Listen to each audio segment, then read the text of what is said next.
a very warm welcome to the Question Hour show from the Parliament House complex, where we bring you important unstart questions that were asked by the members of the upper house during the 249th session of the Rajya Sabha. I'm Kriti Mishra, and joining me is my colleague Akhilesh Suman. So Akhilesh, let's take our viewers through important questions and answers that we've compiled for them in this session of Question Hour. And the first question is from member Viplav Thakur, and this one is to the Ministry of Home Affairs. And she has asked whether the government has received any report on women in prison. Indeed, Kriti, the Ministry of Home Affairs has received Women in Prisons report prepared by Ministry of Women and Child Development. And the Minister has said that it has been recommended in the report that mothers in postnatal stage should be allowed separate accommodation to maintain hygiene and protect their infant from contagious diseases at least for a year after the childbirth. So I think the Home Affairs Ministry has taken care of the condition of women who are living in prison. National Crime Records Bureau compiles prison statistics in its publication Prison Statistics India. Published reports are available till the year 2016. To another question. The question has been asked by the member Motilal Vora, and this question also pertains to Home Ministry. Mr. Vora has asked whether the government is aware that jails in the country are overcrowded, and if they are overcrowded, what the government is doing to make it less crowded or make it rational so that prisoners can be given human treatment in the prisons. What is the answer? Well, the government has given a very specific response to this question, and the government goes on to say that prisons and persons detained in are subject of the states as per entry 4 of list 2nd of the 7th schedule to the Constitution of India. The administration and management of prisons is the responsibility of respective state governments, and they are competent enough to take action to appropriately increase the capacity of prisons, to provide them necessary amenities, and also for reforming the prison inmates. The Ministry of Home Affairs, however, has issued various advisories to states and union territories for reducing overcrowding in prisons and also improving the conditions of prisons and the inmates. MHA has also circulated a Model Prison Manual 2016 to all the state governments and union territories, which has dedicated chapters on custodial management, legal aid, medical care, education of prisoners, vocational training and skill development programs, and aftercare and rehabilitation and welfare of prisoners in the country. Moving on to the next question asked to the Ministry of Health and Family Welfare, and this one has been asked by member A. Vijay Kumar, and Mr. Vijay Kumar has asked whether the government is aware that there are complicated procedures for availing investigation and diagnosis facility in CGHS impaneled hospitals for serving government employees. Naturally, it is a very important question, Kriti, and as you know that most of the central government employees are dependent on CGHS for the medical facilities, and also some other employees like even journalists are covered under CGHS. So the answer is very crisp, and government has said that government has simplified the procedure to avail investigation and diagnostic facility and treatment procedures by doing away with the requirement of separate permission letter for listed investigation at CGHS impaneled hospitals after a specific investigation has been advised by a government specialist or CGHS medical officer. Similarly, in case of listed investigation advised by a specialist of impaneled hospital, only endorsement by medical officer of CGHS is required. That means the procedure has been simplified indeed. Only in case of unlisted investigations, treatment procedures, permission from the competent authority is required. So government has clarified that procedure has been simplified, but it is interesting to see that whether the employees are liking this system or they need more simplification. And let's go to another question, Kriti, and this question also relates to health and family welfare, and the questioner is Narayan Lal Pancharia, and the question is whether the government has laid down any criteria for enrollment of beneficiaries under the Ayushman Bharat Yojana, and if there is any criteria, what are the criteria? So I think it's a very useful question, and I think everyone should hear that what the government had replied on. Well, the government has given a very comprehensive reply to this question, and the government goes on to say that facilities under Ayushman Bharat Yojana health and wellness centers are available to all.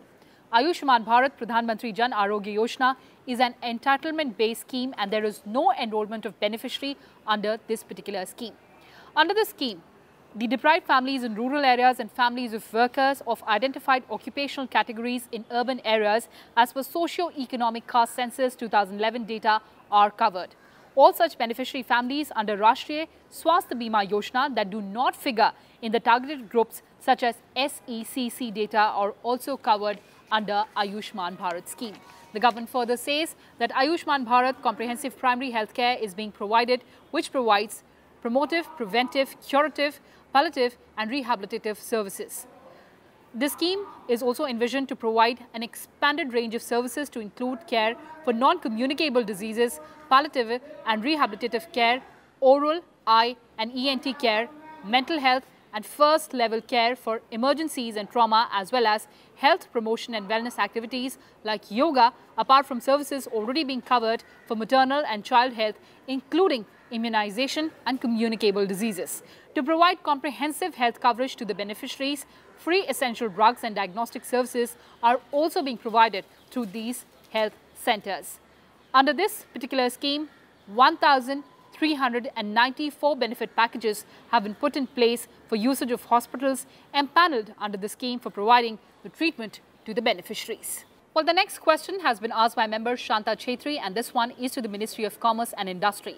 And she has asked about the steps taken by the government to boost trade with African countries.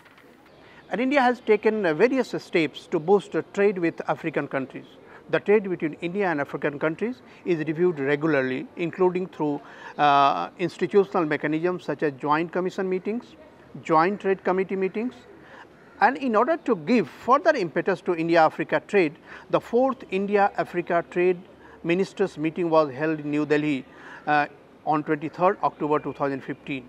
Negotiations to trade into comprehensive economic cooperation and partnership agreement, that is called SICPA, with Mauritius, and preferential trade agreement PTA with South African Customs Union, SACU, a customs union among 5 countries of Southern Africa, that is Botswana, Lesotho, Namibia, South Africa and Eswatini, are in progress.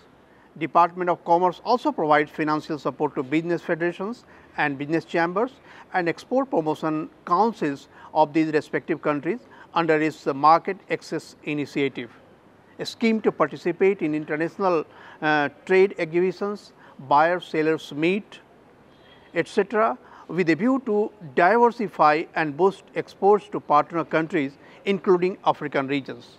As a result of the said initiatives, our exports to African countries registered a growth of 14.6% in 2018-19 over the previous year 2017-18. Department of Commerce through Indian missions have regular interactions with Indian business community in Africa with a view to leverage their presence and active role in business activities to further deepen and strengthen India-Africa trade. So, you know that the way India gives importance to Africa, African countries also see towards us not only for trade, but also diplomatic and other supports, and India is doing it in a way that India can do. And the next question is again to Commerce and Industry Minister, and the questioner is Sri A. Vijay Kumar. The question is very crisp. The number of service sectors under Service Export Promotion Council that he wants to know. Has the ministry given the whole answer, Kriti? Well, absolutely, Akhilesh. The ministry has given a detailed reply, and in the reply, the ministry goes on to say that as per the DGFT public notice dated 1st of August 2018, the following services sectors fall under the purview of Services Export Promotion Council, which is also called SEPC, under the relevant appendix of Foreign Trade Policy 2015-20. Now, these include accounting, auditing and bookkeeping services, advertising services, architectural services, consultancy services, distribution services, educational services, entertainment services including audio-visual services, environmental services, healthcare services, hotel and tourism services, legal services, maritime transport, marketing research and public opinion polling services, management services, printing and publishing. The government further goes on to say that SEPC has participated and organized activities for promoting legal services. Now, these include SEPC took a delegation which included legal services exporters to China International Fair for Trade in Services in May-June 2019 and to the World Congress of Accountants held in Sydney, Australia in November 2018. SEPC organized EU GDRR, which is also known as General Data Protection Regulation, India Roadshow at Mumbai, Ahmedabad and New Delhi in August and September 2018, which focused on data protection and privacy protocols to educate regarding legal provisions of EU's GDPR regulations. Well, let's move on to the last question of this segment of Question Hour, and this one has been asked by member Banda Prakash and pertains to the Ministry of Chemicals and Fertilizers. And Mr. Prakash has asked whether government has proposed dramatic changes to regulations to keep a check on prices of medicines and medical devices to prevent profiteering and deliver affordable health care to patients in the country. This is really a very important question, Kriti, and it pertains to everyone who is sick and who is waiting for medical facilities. The ministry has said the National Pharmaceuticals Pricing Policy NPPP 2012 was notified on 7th December 2012 with the objective to put in place a regulatory framework for pricing of drugs so as to ensure availability of required medicines, essential medicines at reasonable prices, even while providing sufficient opportunity for innovation and competition to support the growth of pharma industry, thereby meeting the goals of employment and shared economic well-being for all. Subsequent to this, the Drugs Price Control Order 2013, DPCO 2013, was notified to implement the objectives outlined in the NPPP 2012. DPCO contains adequate provisions to control the prices of medicines in the country. Whenever some difficulties arise, these provisions are amended, keeping in view the interest of the patient. So, I think it's a very old provision, and government keeps working on these type of provisions so that prices do not jump out of the reach of common people. Kriti? Well, absolutely, Akhilesh. Those were the steps to check the prices of essential medicines and to provide affordable health care to the citizens of this country. Well, that's all we had for you in this edition of Question Hour. Thanks for watching. But on the other side, we'll have Prashant Kal with our colleagues Arvind Singh and Kriti Singh. Stay tuned.